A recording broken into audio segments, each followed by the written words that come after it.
Hogyan készült? A Hogyan készült mai epizódjában láthatnak katedrál üvegeket, melyek mintásak és diszkrétek. Útiládákat, melyek koncertfelszerelésünket védik szállítás közben. És egy stop trükk technikás animációt, amiben lassan kibontakozik a történet. De először...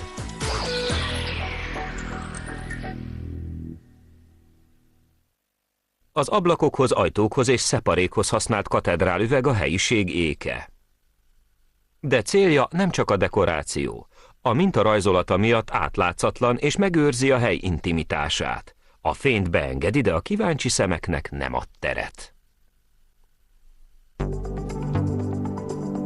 Egy katedrál üveges ablakot jobb nézegetni, mint átnézni rajta. Nem csoda, hiszen rengetegféle mintával és textúrával gyártják, melyek különböző mértékben zárják le a teret.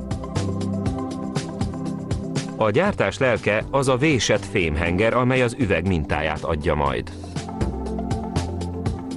Az előkészületek során ez a henger egy kamrába kerül, ahol portalanítják és zsírtalanítják.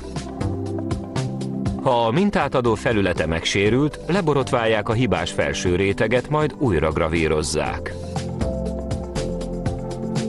De erre ritkán van szükség. Az apróbb hibák könnyen helyrehozhatóak, miután bejelölték őket a hengeren.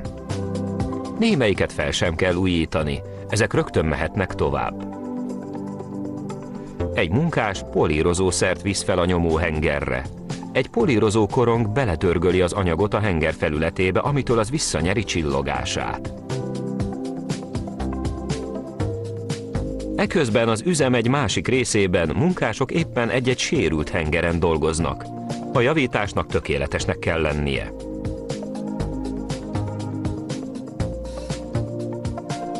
A fémművesek kézügyessége és sok éves rutinja rendkívüli finomságot kölcsönöz a munkájuknak.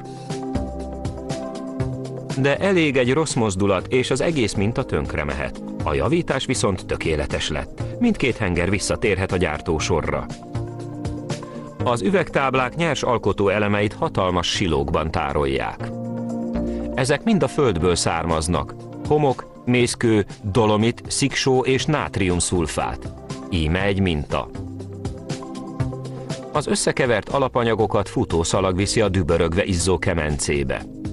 Üveghulladékot is kevernek bele, hogy újrahasznosítsák, és ezzel csökkentsék a környezeti terhelést. 1600 Celsius fokra felhevítve az összetevők gyorsan megolvadnak. Az immár folyékony olvadék egy zárt körben kering. Egy munkás ellenőrzi az olvadt üveg folyékonyságát és a kemencét fűtő gáz áramlását. Ez a kemence heti 7 napon át napi 24 órában üzemel és állandóan ellenőrzik. A forró, folyékony üveget ezek után 2 henger közé engedik, melyekből az egyik mintás. A hengerek mintát nyomnak az üvegre és kialakítják végső vastagságát. Az üveg gyorsan megszilárdul, és a belenyomott minta megmarad a folyamatos üvegszalagon. Ezek után egy 60 méteres szabályozott hőmérsékletű szakaszon halad át. Az üvegszalagból lángnyelvek oldják ki azt a feszültséget, ami a gyártás során keletkezett benne. Ez az úgynevezett feszültségmentesítés. Az üveg lassan lehűl, ahogy elhagyja ezt a szakaszt. Most már kellőképpen erős és tartós, és repedés veszélye nélkül darabolható. Ez a vágógép hosszában megkarcolja az üveget, de nem vágja át teljesen. A karcolt vonal jelenti az üveglap majdani szélességét. Egy újabb vágógép keresztben oda-vissza mozogva vízszintes karcolásokat ejt az üvegen. Ezek a vonalak az üvegtáblák kézhosszát jelölik. Aztán egy henger felemelkedik és elpattintja az üvegtáblát a karcolás mentén. Az üveg szélei kis görgőknek ütköznek, amelyek letörik az üveget a hosszanti karcolás mentén. A levágott felesleg egy csúszdán, zúzó hengerek közé kerül, melyek apró darabokra törik. Ezt az üvegtörmeléket később újra beolvasztják. Egy munkás erős lámpák elé helyezi az üvegtáblákat és alaposan átnézi őket. A hátsó Solar katedrál üveg matt felületű, szemben a kisebb ablaküveg darabbal. Kevésbé veri vissza a fényt és több napenergiát képes begyűjteni. A magas vastartalmú ásványok zöldes üveget eredményeznek, ami elnyeli a napfényt. A Solar üveg árnyalata a vastartalomtól függ, a tiszta fehér üveg teljesen fényáteresztő. Egy tapadókorongos rakodógép egymásra halmozza az üvegtáblákat a szállításhoz. Hamarosan találkozhatunk is velük az ablakainkban.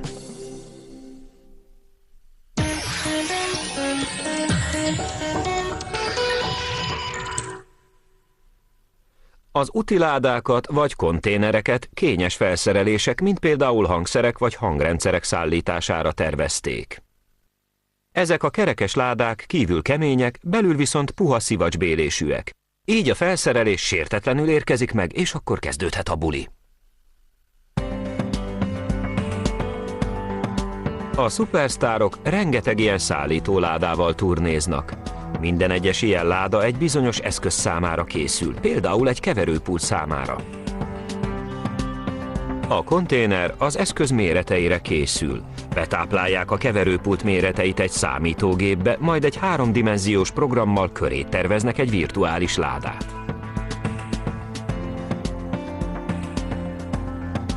Amint az ügyfél jóváhagyja a terveket, elkezdhetik megépíteni. Bekennek ragasztóval egy vastag nyírfa furnérlemezt, az egész felületét.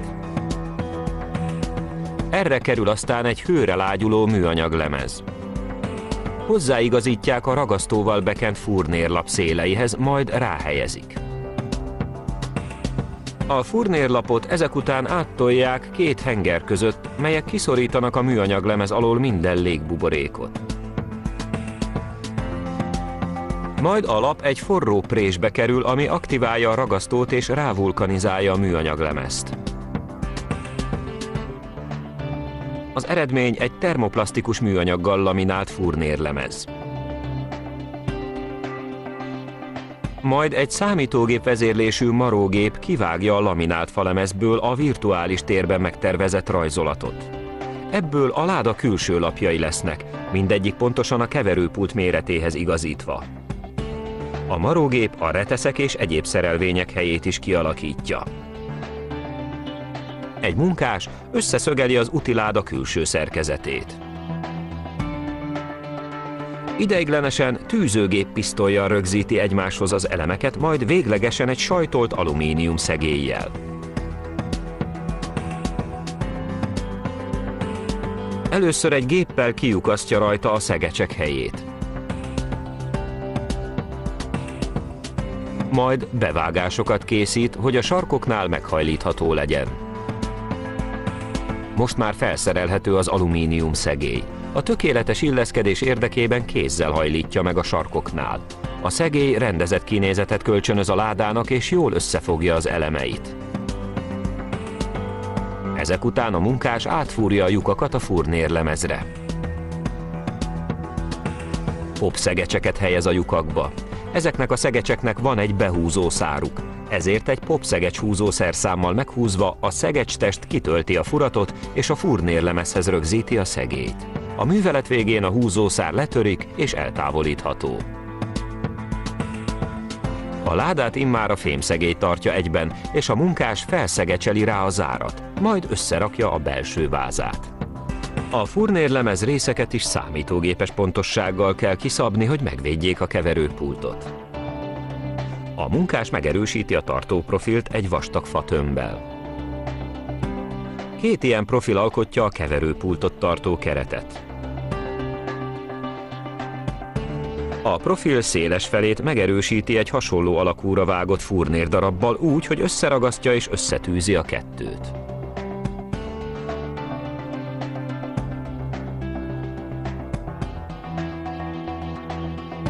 Lefújja a vázprofilt feketére, ami tartósabbá és plastikusabbá teszi.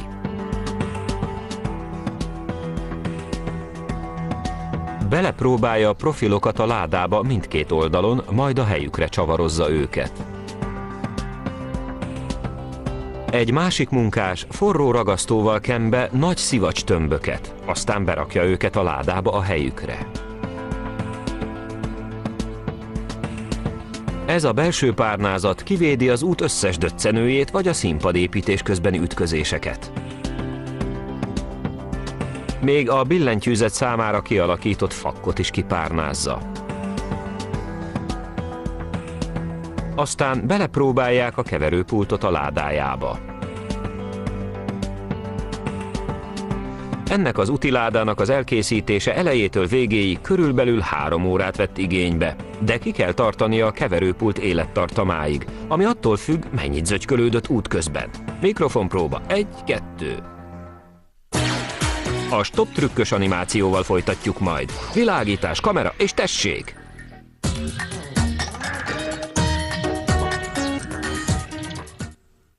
Számos animációs film és tévéműsor alkalmaz stop trükkös technikát. A szereplők 3-dimenziós bábok mozgatható testrészekkel és fizimiskával. A bábos kockáról kockára csak nagyon kicsit változtat a figurán, de amikor normál sebességen visszanézzük a filmet, a báb mozogni látszik.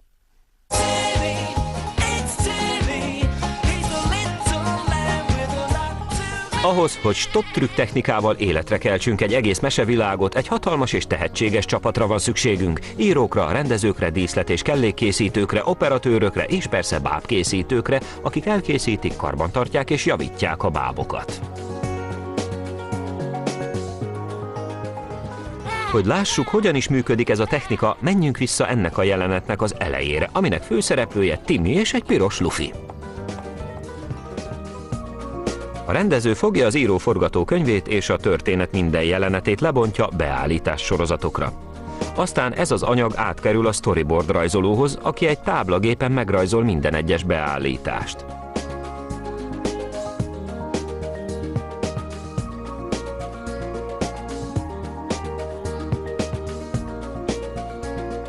A rendező minden jelenethez hozzárendel egy díszlettervet, amin a háttér elemei, a báb elhelyezése és a kamerák pozíciója is részletesen megtalálható.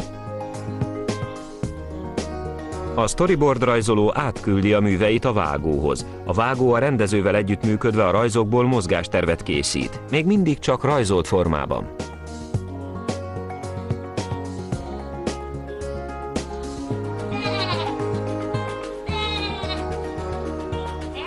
Eközben a hangstúdióban a színészek felmondják a szöveget. A hangmérnök hozzáilleszti a hangokat a mozgástervhez.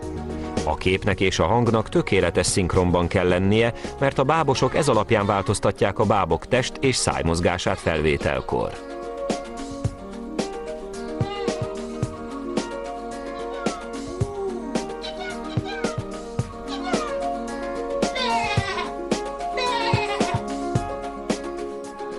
A műsor bábosai egy hatalmas forgatási sorrendtábla alapján dolgoznak. A mozgásterv nyomtatott ábrái minden jelenetet megmutatnak. Eközben a szcenikai részlegen már készülnek az epizód kellékei és jelmezei. Például néhány piros lufi előállításához a kellékesek először modellezőanyagból megformáznak egyet, majd a segítségével egy kemény szilikon öntőformát készítenek. Abba öntik aztán a gyorsan megkötő gyantát. Miután a gyanta reggelre megkötött, szétnyitják az öntőformát és kiveszik az öntvényt.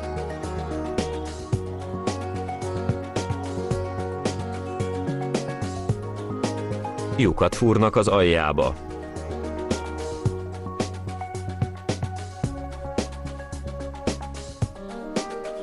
Ragasztót kennek bele.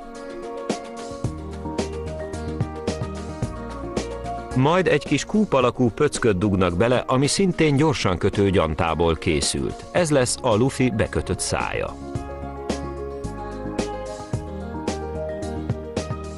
Következhet egy réteg szürke alapozó. Ha megszáradt, utána a piros festék.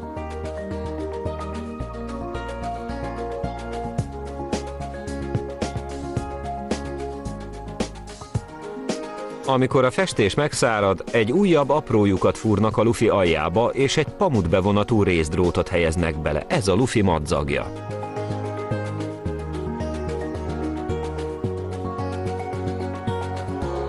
A bábosok párhuzamosan több jeleneten is dolgoznak, ezért a bábkészítőknek több darabot kell készíteniük egy-egy szereplőből.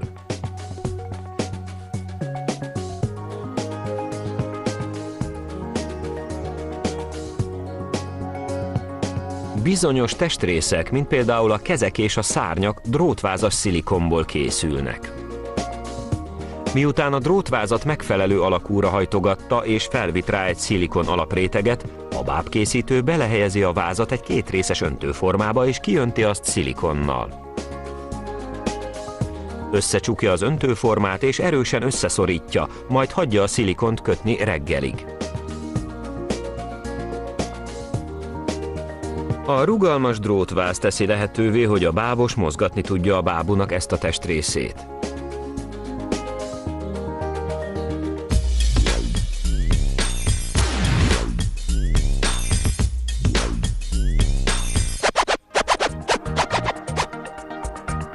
Timi teste poliuretánhab, amire gyapjú ruhácskát adnak. Csatornákat találunk benne, melyekbe a cserélhető drótok kerülnek. Ezek tartják a fejét és a karjait. A feje gyantából készül, a karjai drótvázas szilikonból. Timi és barátai arca az érzelmek széles skáláját képes tükrözni a cserélhető szájnak, rugalmas füleknek és pillantásnak köszönhetően. Ez utóbbi cserélhető szemhéjjal oldják meg. Timi tekintete lehet csodálkozó, vagy akár sanda. Az arc elemeit vagy mágnessel, vagy ragadós viasszal rögzítik. A bábkészítő csapat minden szereplőt és kiegészítő elemeit egy-egy utazódobozba csomagolja, majd átküldik a bábosnak a stúdióba. Felvétel közben a bábos szükség szerint változtathatja a báb arckifejezéseit. Munkájuk nagy szakmabeli tudást igényel. A rendező irányítása mellett a bábosok életre keltik a bábokat. A bábok lábának elég erősnek kell lennie, hogy megtartsa a felső test súlyát, ezért a lábváza gömbcsuklós illesztésű fémrudakból készül. A lábfej zsanéros fémlemez, hogy ez is mozgatható legyen. Ugyanúgy, mint a rugalmas drótváz, a láb fémváza is szilikonbevonatot kap egy öntőformában. A karok négyszög profilú részcsővel kapcsolódnak, hogy egy imbuszkulccsal könnyen cserélhetők legyenek. Bizonyos bábmozgások emelést igényelnek. A bábosok egy állvány segítségével tudják felemelni a figurákat, mintha azok ugrálnának vagy szögdécselnének. Szükség szerint felemelhetők vagy lejjebb engedhetők a bábok tetszőleges magasságra, és ott rögzíthetők. A forgatást sok előkészület előzi meg, például a világítás, bábelhelyezés és a berendezés. A rendező és az operatőr a mozgásterv alapján kockáról kockára veszi fel a jeleneteket.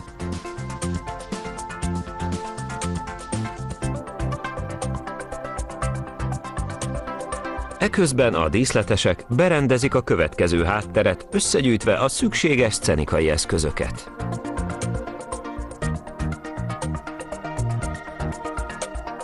Ezeknek a tárgyaknak az előállítása szintén egy gyurma mintával kezdődik, melynek segítségével öntőformát készítenek.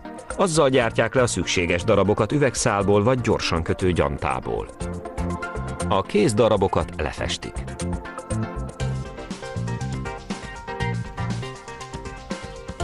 Amikor a díszlet kész, akkor jöhet a bábos. A mozgásterv alapján nagy gonddal elhelyezi és kellő magasságban rögzíti a figurát.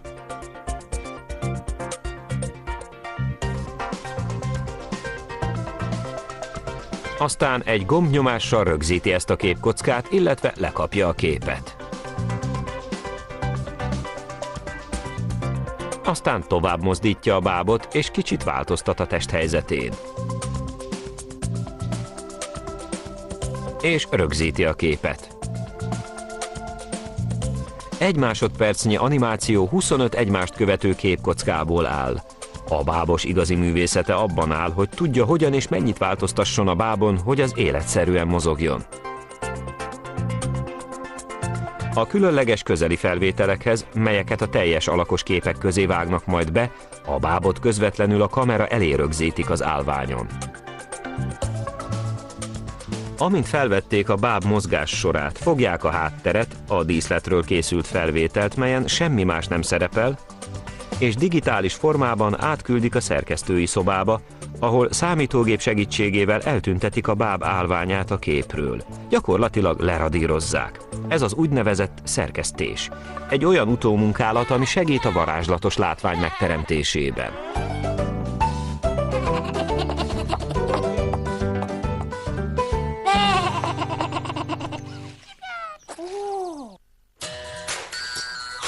Tehát, ha zavarják önöket a kíváncsiskodók és el akarnak bújni előlük, szerezzenek be katedrálüveget. Vagy ha a világ körül turnéznak, mindent megfelelő ládába csomagoljanak be, hiszen már azt is tudják, hogyan készül.